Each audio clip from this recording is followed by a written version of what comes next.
Hi, Yarn Hellions. Good morning. Hello. This is episode 7 of the Yarn Hellions podcast. I am Christine Parker of, oops, I covered my mic. I'm Christine Parker of Christine Parker Co. And this is Sarah Flynn of Superfine Yarn Co. We are the Yarn Hellions. You are the Yarn Hellions. Everyone's a Hellion. I'm dragging ass this morning, and I saved all of it to tell Sarah and tell you guys.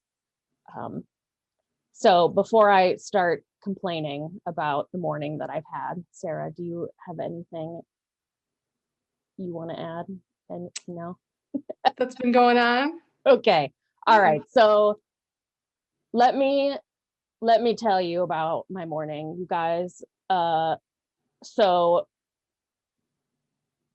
it's like 11 o'clock right now. Sarah and I had planned to film at 11 on Monday. And then I had an eye doctor appointment this morning at like 8:30. So I was like, oh, okay, like no problem. I'll be home in plenty of time. Like that's no big deal. Last week when we like scheduled this, I was like, it'll be fine. That's no problem. So then last night, like a true introvert, I started panicking because I had 2 commitments to do on Monday morning. And I'm like, oh my God, it's too much. I can't handle it. Oh my God, I'm going to die. I'm going to be so tired. Well, of course, none of that happened. I was fine. But I couldn't sleep. You know how you'll be like, okay, shut up, go to sleep. You have to rest. You need to sleep. And then that like does the opposite of help. So I like barely slept. And then this morning I got up, which like I had to get up earlier than I'm used to getting up because poor me, I get to sleep in and it's really sad. So I had to get up early and get in the shower before Devin got in the shower to go to work. And Bindi had a little Tinky Tinks accident in our bed. So now I have to like wash the whole beds, all the sheets and whatever, and we're done. And then, so that was a thing. And then I left to go to my appointment, which was like 25 minutes away. And it's like blizzarding in Cleveland. So I had to navigate going to get worse. Yeah. Yeah. I had to like navigate rush hour and blizzardy traffic, which whatever. So then I get to my appointment. It's all fine. And then he's like, okay, tilt your head back. I'm going to put in drops and dilate your eyes. And I'm like, okay, like I have to film my podcast at 11. Like, he's like, oh, like you'll be fine. That's like 2 hours from now. Well, I'm not.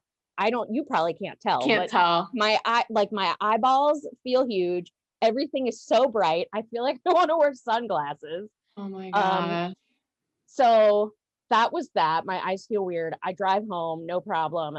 But I walk in the door and I'm like, something is not right. What is wrong?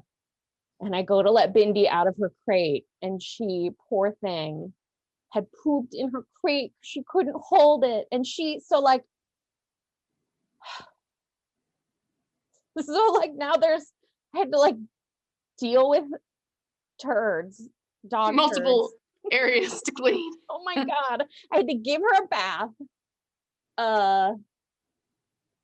And I think that was the end of the morning, the curse. So you're relaxed and just ready to chat. Yeah, well, it's like one of those days where like everything that could go wrong went wrong. So I'm happy to be here. Thank you for listening to my venting. I'm happy to be here.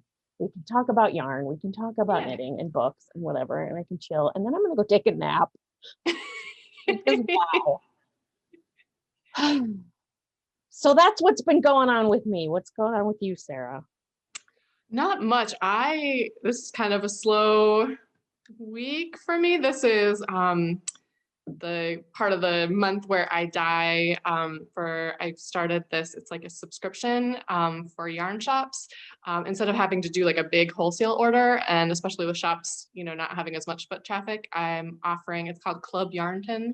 Ooh. And you can get 2 different boxes that are subscription boxes. It's on my site under the drop down under yarn. And you can get 24 different skeins of 4 different colors, 4 different bases, or you can just get a small box, which is just one batch of 6 color of superwash sock. So you can decide if you want the small or the large. So I'm trying to add some more shops on. So if anyone has their local shop that might be interested, just let them know. And it's at superfineyarn.com.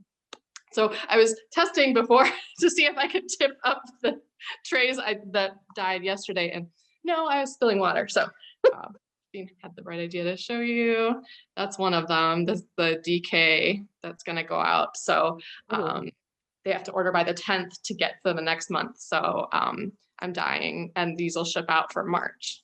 So those are, it's just for yarn shops. It's just right? for yarn shops. So Okay. I might add a regular subscription on too, but you know, in the past, you know, yarn shops will make pretty big orders, and they're just, you know, with everything not able to do that right now. So I wanted to give them another option. And it's kind of like a nice thing to not have to think about. They just like the shops that I have right now, you just go and it'll send you a reminder email. There's not like a commitment to it. So it'll just say, do you want to order for next month? And they just hit checkout.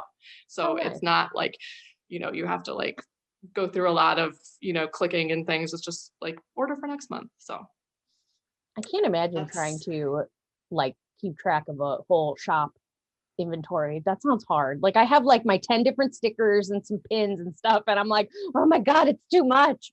I know. I cannot imagine keeping a whole shop organized. Yeah, I've got my, you know, little wall of stuff, but whoa, no. Yeah. We gotta hand it to you, yarn shop owners. Ooh. You guys are awesome.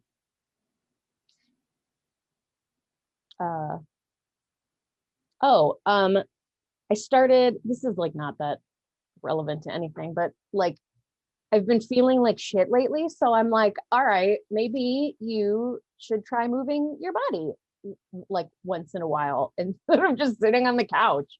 So I started walking. And I walked in 2 days, I walked, it couldn't have been more than a mile and a half, like just around my neighborhood. And on the second day, my poor legs were so sore. Like I used to run. Back in 2013, I ran a 5K, and like, so, you know, and I was like working with a trainer and like whatever, but all of it, it's all gone. I realized like how frighteningly out of shape like the pandemic has made me, because, you know, before, like you would make excuses to like not to avoid working out, but like the pandemic is the perfect, like I can't go outside, it's dangerous out there. So yeah, it's gotten like really out of control lately. So it felt good to like go for a walk. Does she like to walk? She does. Yeah, she's always full of crazy energy. Bindi likes to walk too, but Bindi is such an asshole. Like if there's a squirrel, or if there's another dog, or there's another person, or a car drives by, or there's a leaf that looks suspicious, she's, you know, yapping at it, barking at it. So I don't walk her as much as I should, because she's just such. How does Phyllis do on walks? Phyllis doesn't. Phyllis doesn't walk. We had her at the vet last week because she's had like an infection in one of her eyes. And they had to, so like she loves to go bye-bye. She loves going in the car. But when we got there, she had like gone to sleep in the back seat, and she was all warm and cozy. And so she was mad. She didn't want to get out of the car.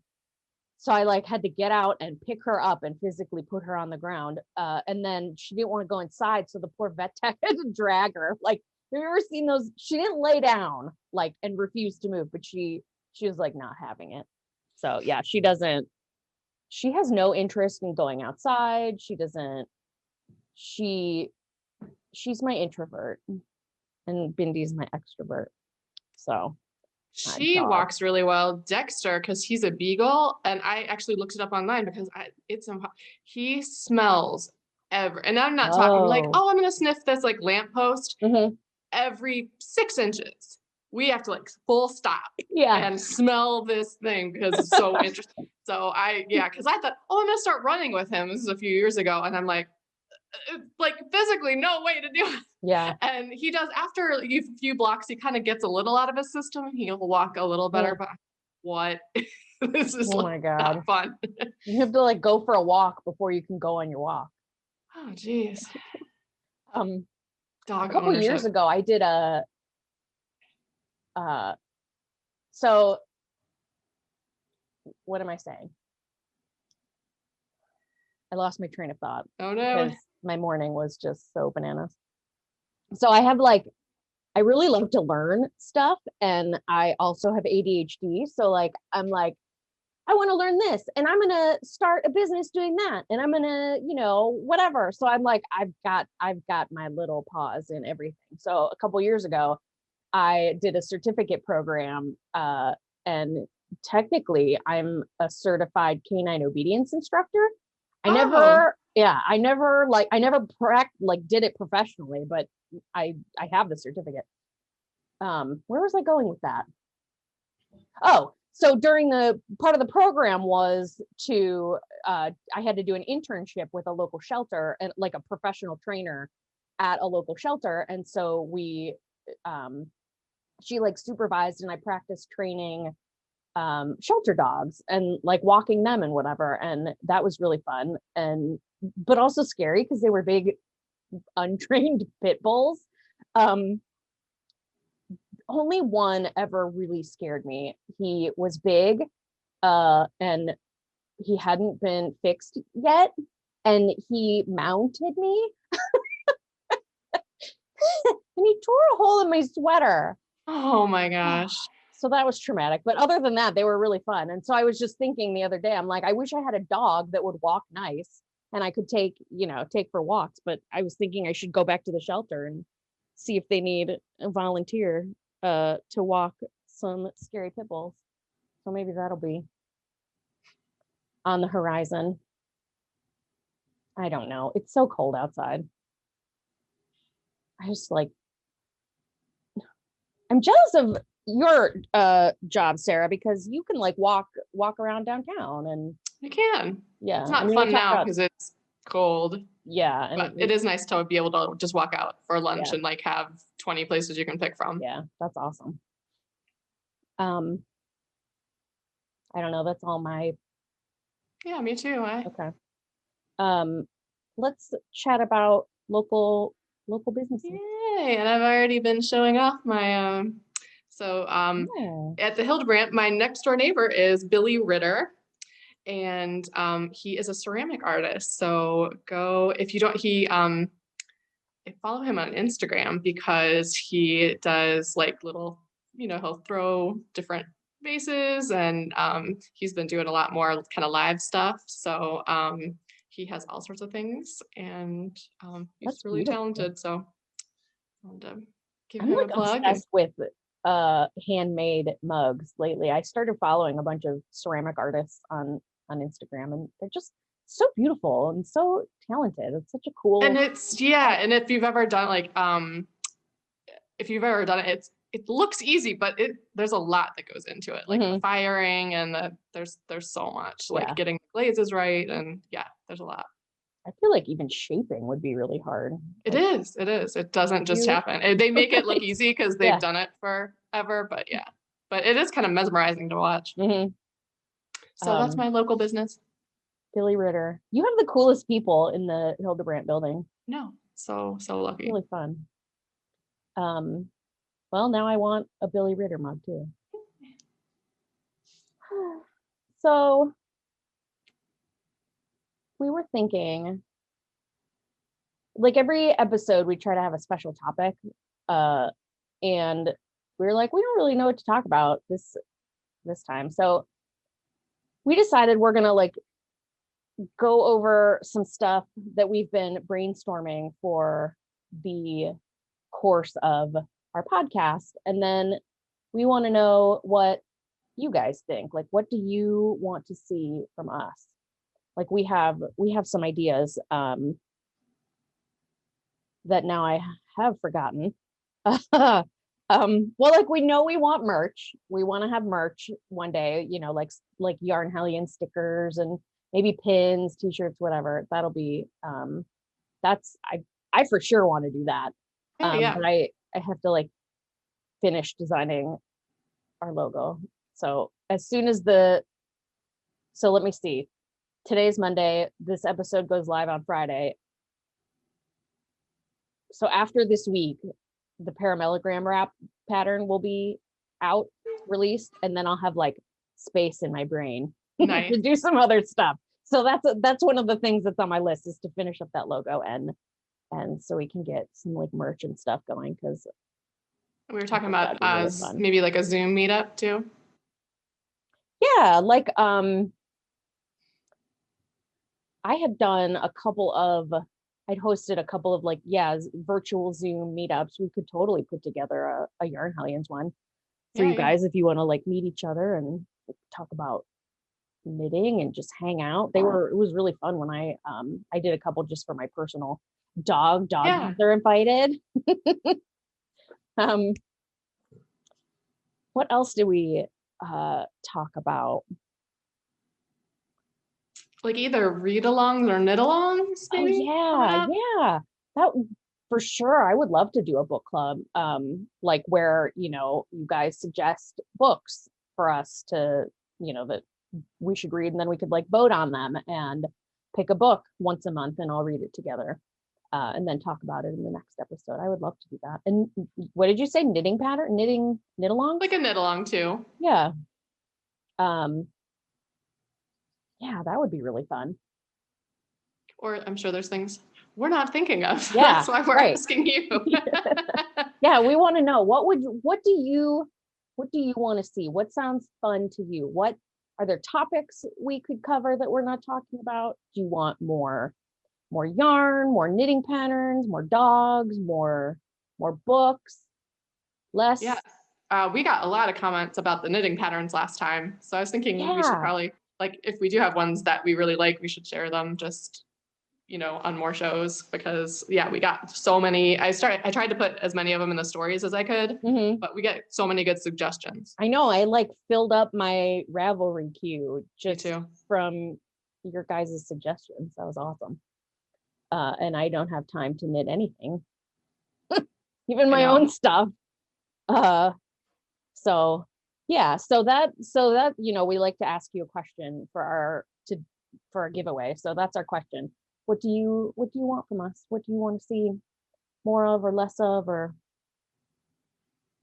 where would you like this podcast to go? So since I said it, let's so that'll be our giveaway question. I'm so tired, you guys. I'm so sorry if I'm like totally scattered. I'm just I feel like I can't like get the words from my brain to my mouth. So leave a comment to enter the giveaway. And the prize is so this episode comes out on Friday, and the prize is going to be a copy of the Paramellowgram Wrap pattern, because it's release day, Friday, February 19th. This wrap, I swear I've been talking about it since like I think the first episode. I was still knitting it. Stuff does not happen overnight. That's true. Yeah. I don't know. Sometimes I swear this is just like imposter syndrome, but I swear I look at other designers and I'm like, oh my God, how are they coming out with stuff so quickly? Like I want to do like maybe 5 or 6 patterns this year. And that just seems like so much. I don't know. So anyway, so the prize is going to be a free copy of the Paramellowgram Wrap for you to knit. And then I thought I would throw in a pin too. I don't think we've given away one of the rude. Okay, there it is. A rude pin. Either you can choose fuck off I'm knitting or fuck off I'm crocheting. I don't have any not sweary ones, so I'm sorry if your kid can read. I drew a winner for last episode. Oh, good. Yes. Yeah. So for the cornbread and honey skein, it was Snowy Owl Knitter.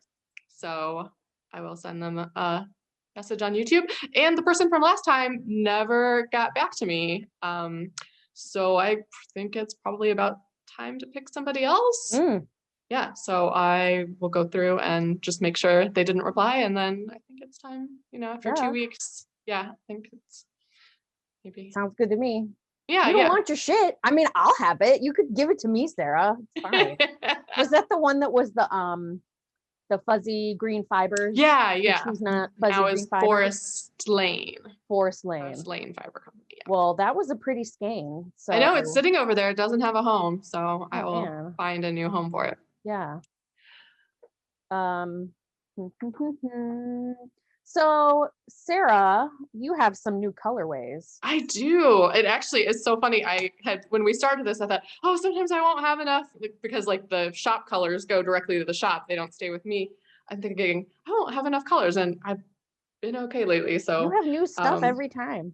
Yeah, I'm really surprised. So even just doing a few small little batches kind of keeps, some new things up. I will first put up one that I showed all weekend because it's kind of like a good February color, which is Love Kinky. it.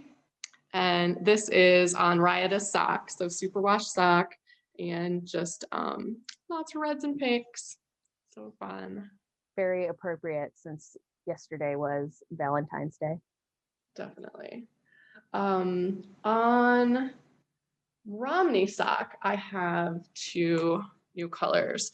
One is Midnight Kiss, and this one is kind of multicolored. It looks more blue in some of the photos, but it actually is kind of multicolored. You can see all the kind of color in there. Like a pop of orange in that bottom. Yeah, there's like different pops going through there. So a little bit darker would be great for socks or a hat. And then one a little lighter. This is kind of closer to plumage, but more blue than like turquoise. Got more like darker blue in there. So this is Hush. I love how a lot of your colorway names feel like very romantic. And I know, I realized that. Romance inspired. I love it. And then I've been keeping track. I have a list of names I haven't used yet that I want to use. And then now I'm trying to keep track of ones I have used because I think, like some names sound good to you. So I'm afraid I'm going to name something the same thing as something from 6 months ago. So far I've been able to keep up. But yeah, sometimes you're in the mood and it's so much fun to name colorways, and maybe, other times you're like, oh, I just don't know. Yeah. And actually it's good. Anytime you're kind of like that, you can just ask online and people have 1,000. Oh yeah. That happens to me. Like I'll like make a doodle. I'll like of whatever. And I'm like, I don't like, I know it should have a funny caption, but I can't think of anything. It's so I ask online, and everybody's you guys are so funny and smart and clever. And that's funny. Well, and it's hard, like if you're like drawing or dyeing, and then like your brain power is done for that. Like to then do something creative, like I'll in the morning be really ambitious. Like I'm going to go dye for 6 hours. Then I'm going to do some TikToks and do some time lapse. And like at like 4 o'clock, I'm like, there's nothing left. Yeah. I'm not getting on camera. So those have to be separate days, which I've figured out, especially introvert wise. Yeah. I can do good videos if I start them at 10 a.m., not 4 p.m. I have a sparkle color. Ooh. This is Good and Plenty because it's one of my favorite candies. Ew, really? It is. I know. It's super strange. I don't really like chocolate that much, and I love black licorice. It's bizarre. I don't know. We might not be able to be friends anymore. My aunt wants to disown me. She like, are you sure? And I like some things. If it has like other stuff, like I like Reese cups or like Twix. If it has like stuff with it, but just like regular chocolate, and I don't like dark chocolate too much. So, but yeah, it's very bizarre. But I love anything. I love black licorice. There's like candy store downtown. They have black licorice taffy. I just fill the whole thing up with black licorice, and then the guy like checking out, he's like, "What's wrong with you? There's 50 flavors over there." I hate black licorice. I know most people do. Oh, I think it was my dad. He always had it around. So this is Good and Plenty, even if you don't like. The color is beautiful. Yeah, so a little different, and I have to give a lot of credit. My brother's been helping me dye a lot, so he has been doing a lot of these. Nice. So that's really those are pretty. my new guys. And then those are my new guys. And then I was putting up on stories. I have some that I need to twist and photograph. So hopefully those will go up sometime soon. I haven't been doing shop update. I just kind of put stuff up as I do it. And I'll put like 3 or 4 colors up, just kind of like that. And I wonder if I should just do like hoard stuff for like 6 weeks and then do like big shop update like other people do. And I don't know why I don't do that, but maybe I should try it for like March and make a big deal out of like a Friday night shop update. So we'll see. I think sometimes when I have new things, I'm like, I'm gonna put it up right now. So. I know, I get excited about stuff too. I just want to share it. Tell me about a Paramellowgram. Yeah, so this like is one of my finished objects too, because so I like knit it and finished it. I think I probably finished it in like November or December. But I didn't like the way the I-cord, I had done the I-cord because I did it on needles that were the same size as the body.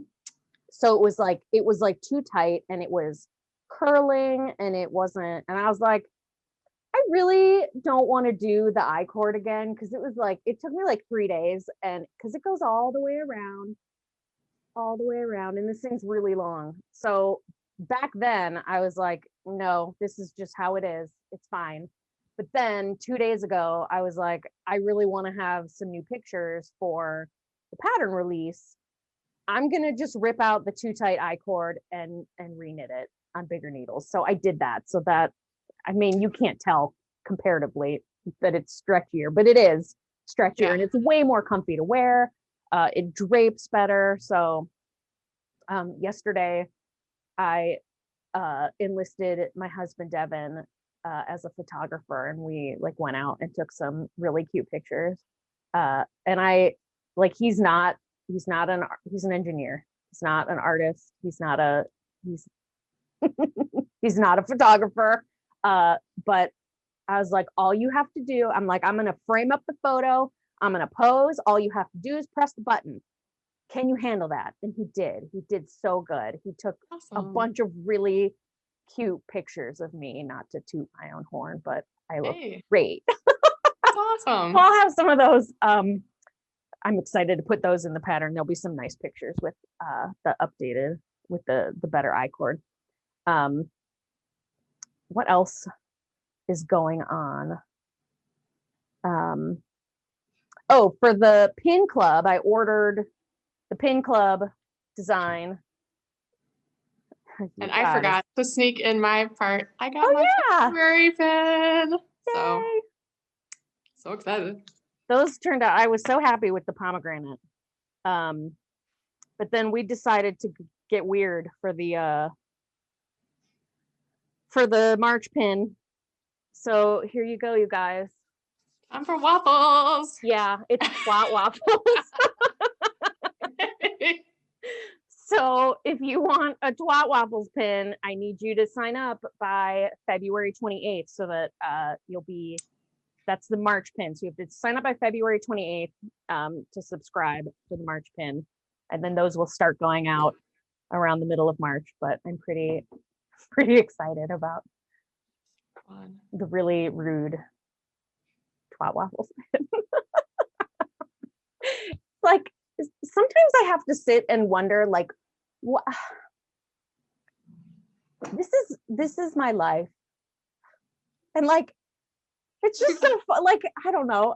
Honestly, if you were like 10 years ago, you're like, so where do you envision yourself in 10 years, Christine? It would not be designing knitting patterns and making offensive mugs and whatever. Yeah. So I don't know. I feel so lucky that I get to do this and I get to share it with you, Sarah, and with all of our wonderful Yarn Hellions. So it's just so fun. So that's the March pin. I've been working on a couple of other doodles. I'm not really sure what I'm going to do with them yet. But I really like to draw birds. So I think I'd like to put together like a series of like greeting cards, just like blank cards with some doodles on them. But so I've been drawing native birds of Ohio. There's like a northern cardinal. And this is just a sketch. This will be a black-capped chickadee. Oh. And this is a house sparrow. So I don't know, maybe some more birds. I was doing some moths too, practicing drawing moths. I like that. Yeah. So I don't know, those may be in the future. Right now my brain is like, I have to finish the Paramellowgram Wrap pattern because like it's all written, but I have to format it so that it looks like a pattern and not like a bunch of scribbles. So that's where my brain's going to be this week. But then after like next week, I'll have more space for doing different designs. Oh, in our notes, Sarah, it looks like you finished your big fatty cowl. I did. Let me see. Oh my gosh. It's amazing. So, I love that color. So it is squishy and amazing. So much fun. And oh my gosh, I mean, this I-cord gives me so much happiness. I love that I-cord because you just like knit it as you go. Whereas the I-cord on this, you have to add later afterwards. Yeah. Yeah. So no, yeah, they're both beautiful. Magical and squishy and knit up so fast. So I am super happy. It's got that the twist in it too. That's yeah. So it just like lives there twisted. So you could just throw it on and you don't have to like arrange it. Yeah. Like, cause like, you know, how do you wait? Does my shawl look okay? Is the scarf, whatever? So yeah, you put a twist in it. It just always looks cool. And you were working on the barley light, which I hate to say is still not super far along.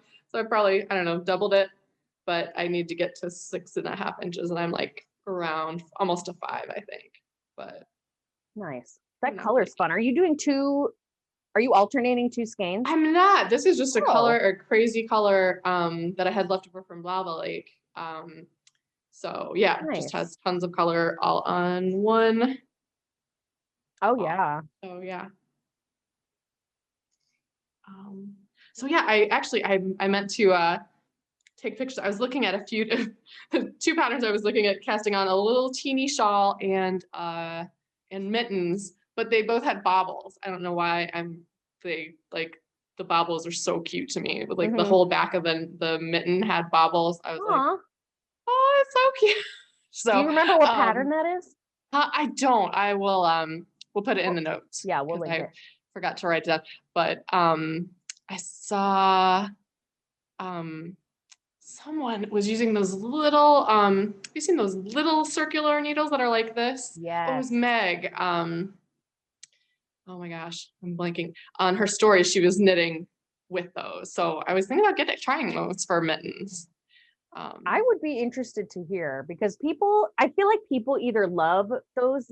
You're talking about they're like the chia glue, which I know I'm not saying that right. Yeah, they're like really this short. Like yeah. The cable is like. With the little teensy tips that are like 2 inches long. I know exactly what you're talking about. We'll link those too, you guys. But anyway, I think people either love or hate them. I think I would hate them. I don't even like a 16-inch hat cable. Like that's too small for me. I know. So I'm really I knew it's Meg's and Co.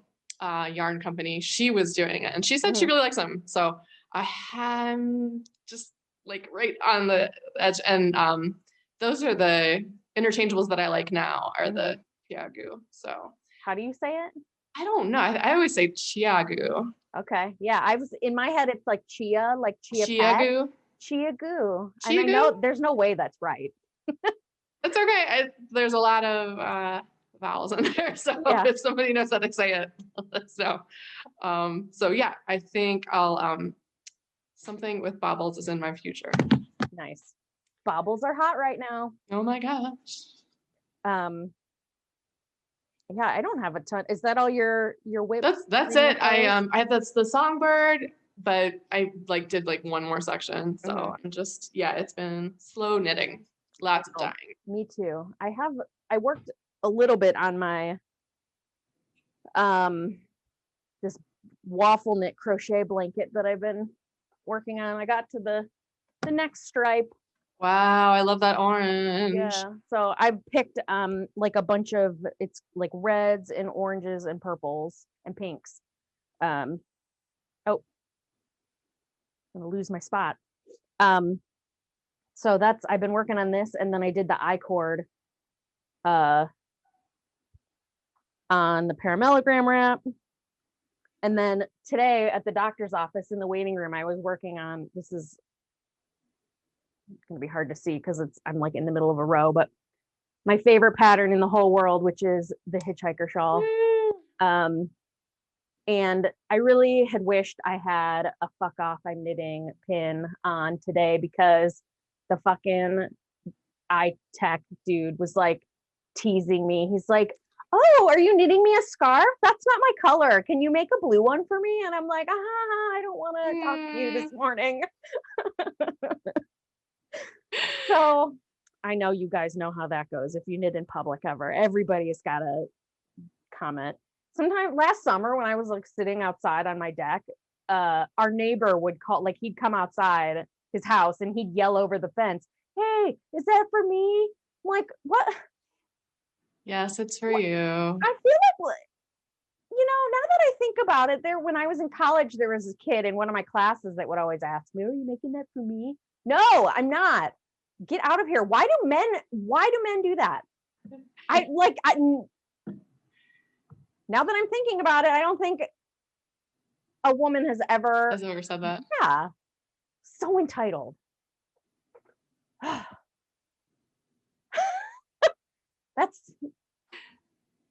I need a nap. I need to go eat lunch. I'm fussy. I'm tired. I'm hungry. Had a rough morning. Yeah. Oh, we still have to talk about books. That's not. We do have to talk about books, because that was something I did not slack on this time. So something we both read. Yes. Hold on, I got the cover here. Okay. I was so excited. Because I think in our last episode, I was in the middle of this. And I started it right after you, and you did the audio? Yeah. I did the audio too. Oh my gosh. So fun. There's nothing more you could ask of a book. Like, so did we talk about the premise last time? I think a little bit.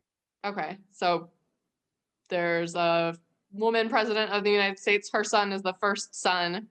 And he and the Prince of Wales kind of have always butted heads and not gotten along, and they have to show up to these events, and they're always kind of snarky with each other, and then like slowly they become friends and start texting, and then like it keeps developing. It is such a good romance. It's very squee worthy. It is.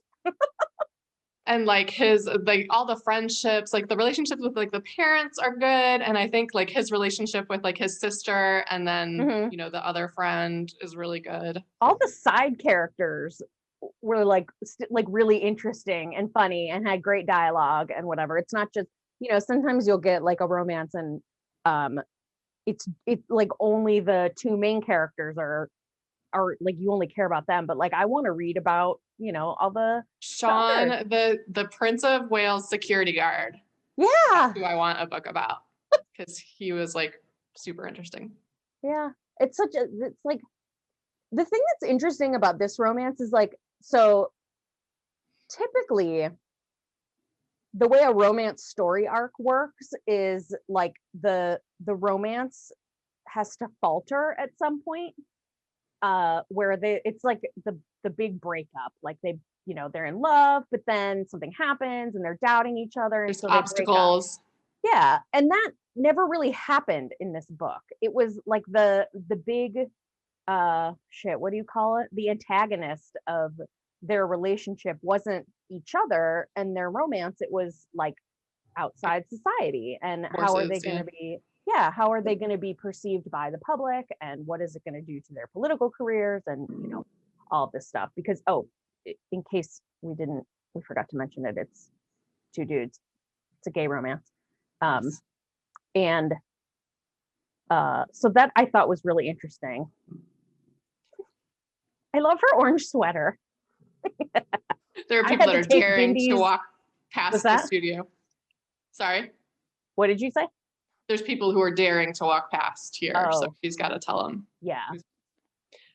I had to take Bindi's sweater off because she's a freeze baby too. I had to take Bindi's sweater off today. She got poop on it.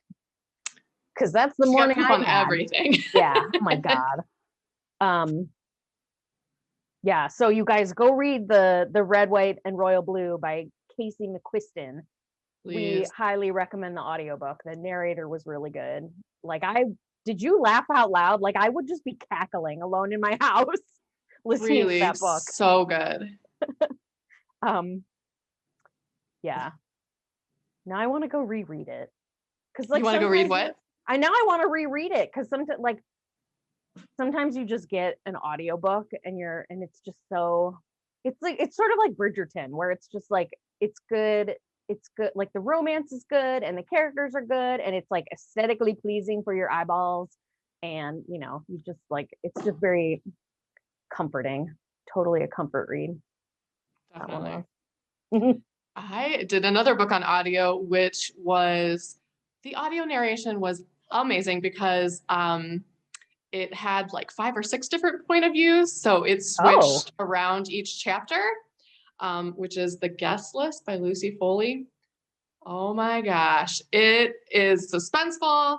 You kind of just get little glimpses. It's a wedding that's set on kind of this remote Irish island and just so fun. Suspenseful. The characters are great. The flipping back and forth from different people is great. There's like it's one is the wedding planner, one is the best man, one is like this +1 whose husband was friends with the bride and she's kind of like doesn't know everyone. It's kind of out like on the fringes of it, so she's noticing things. It's a lot of fun. That sounds good. Is it like a murder mystery? Yes. I love murder mysteries.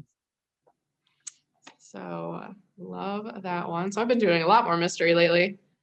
And then in the middle right now of the Poppy War.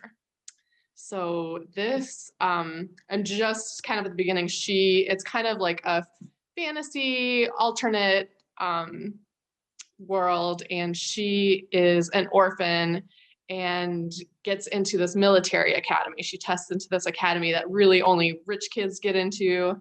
And so she's working so hard to try and get a place. After your first year, you professors offer certain students places and then other ones just kind of flunk out. So she's working really hard. So it's great. There's like a martial arts teacher and a history teacher, and you kind of have to decide which track you want to go on and impress them. So far it's really good. Nice. Is it a YA? I actually don't know. I think it is adult, but okay. Nice. So I like that title. Yeah. And I think it's a trilogy. So I know at least 2 is out. Those are my books. Okay. Well, last week I finished the book that I was talking about for like 7 episodes that no one would read with me, which was Elliot Ness and the Mad Butcher. You buttheads. I like read it alone. That's fine. Me and Amia, we read it. And then I went to the Zoom like true crime book club Zoom meeting through the library.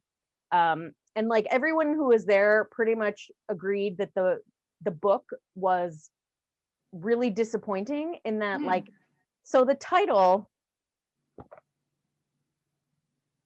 is Elliot Ness and the Mad Butcher, Hunting America's Deadliest Unidentified Serial Killer at the Dawn of Modern Criminology.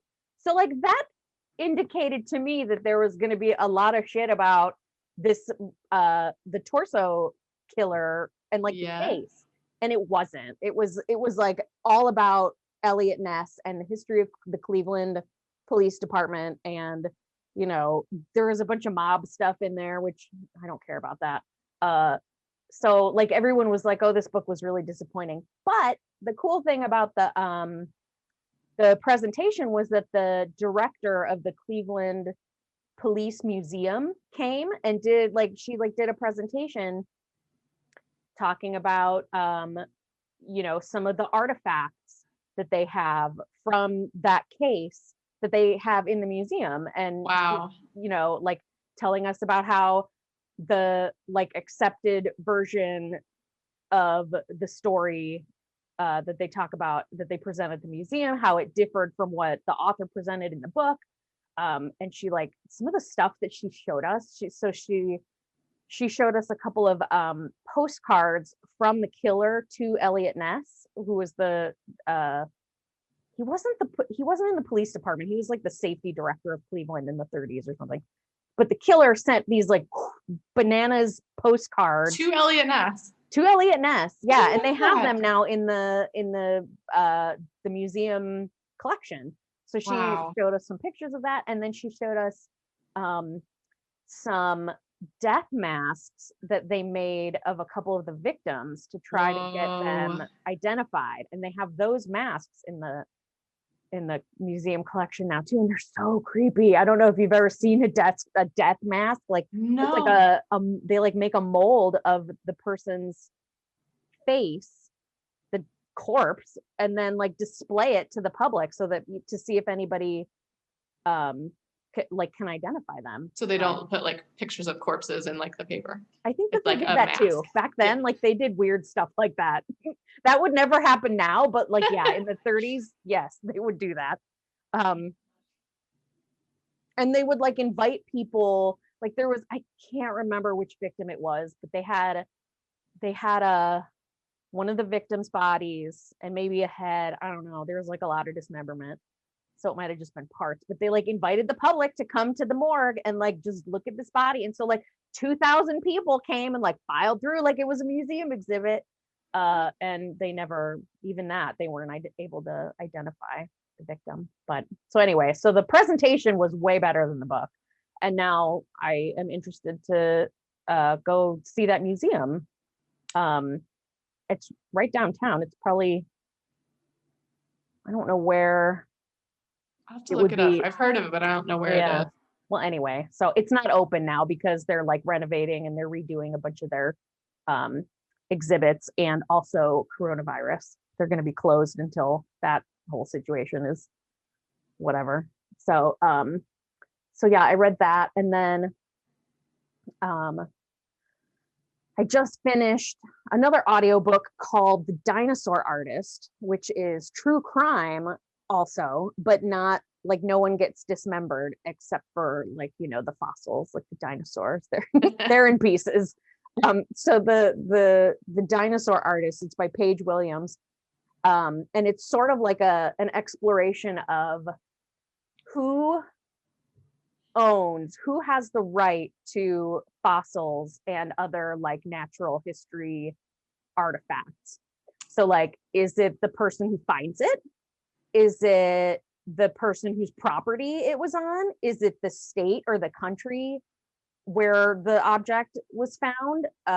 Should only museums have access to these famous fossil fields where they're doing all kinds of paleontology and whatever? Should they allow amateur archaeologists access to this stuff? So it's who owns the rights to this natural history of our Earth? There's not one answer, I'm sure. Right. Yeah. So there's I guess in the last 10 or 20 years, there's been a whole bunch of new legislation. And they're countries are working together to try and make rules, make laws that are across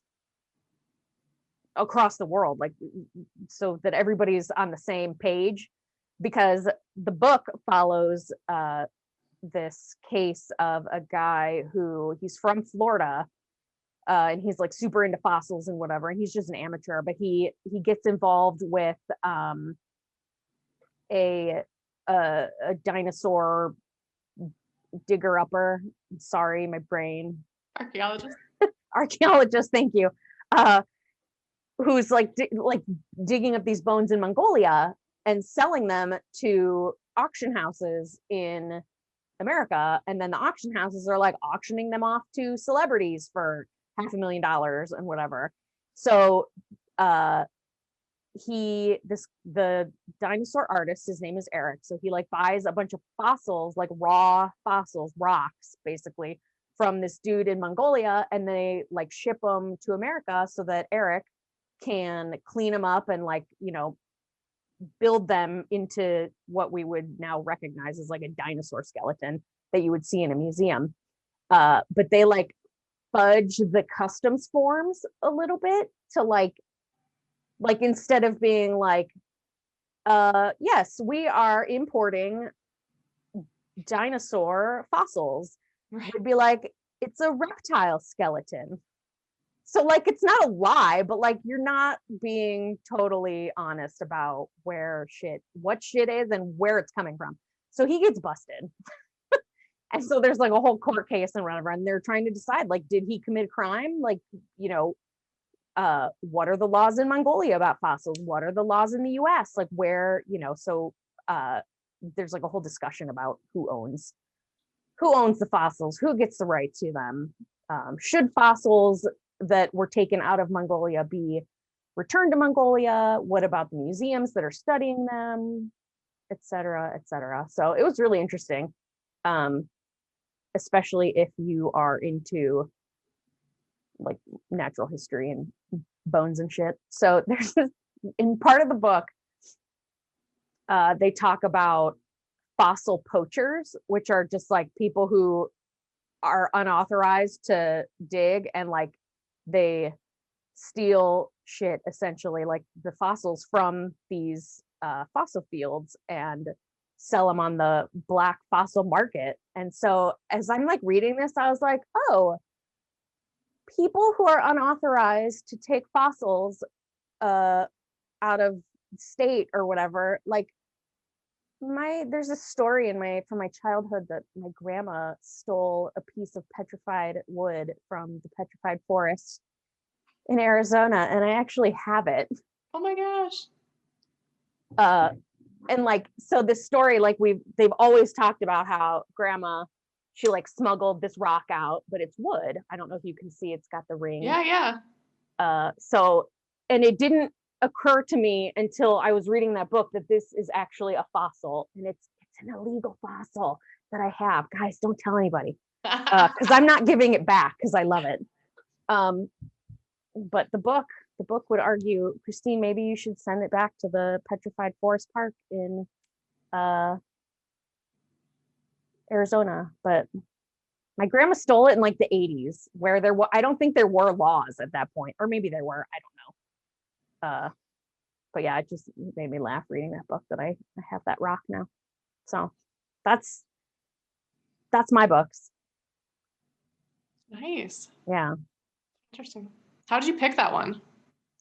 I think I was, so like do you ever get stuck in analysis paralysis when you're trying to decide what to read? Because there's so many freaking options. How do you pick one book? So sometimes I just will like scroll through like the most popular available. Yeah, I do that on the Libby app, and I'm like, that cover looks cool, I'm gonna pick this one and just do it. And so that was one I landed on. I was like, dinosaurs are cool, art is cool, this one sounds interesting, I'm just gonna do it, and it ended up being really interesting. That's how I picked the guest list, because I needed an audiobook after whichever one I finished, and it was available. Yeah, because I'll get stuck, like I'll download 8 different books before I settle on one, so sometimes I just have to make myself pick. So we have notes. I remember putting this in our document to like make notes for the outro. Like, what are we going to say to wrap it up? Well, I don't know. It's so hard. I know. I've been yammering, it seems like, for an hour or whatever, and like I'm tapped out. Okay, we can just say bye. Yeah. Thanks for hanging out, guys. Thank you. This was episode 7. Remember to leave your comments so you can win a copy of the Paramellowgram Wrap. Go go on Ravelry. You can get your copy if you don't want to wait to see if you won. And we will pick a winner. And I'm gonna go take a nap. We'll see you guys in 2 weeks. Bye. Thanks. Bye.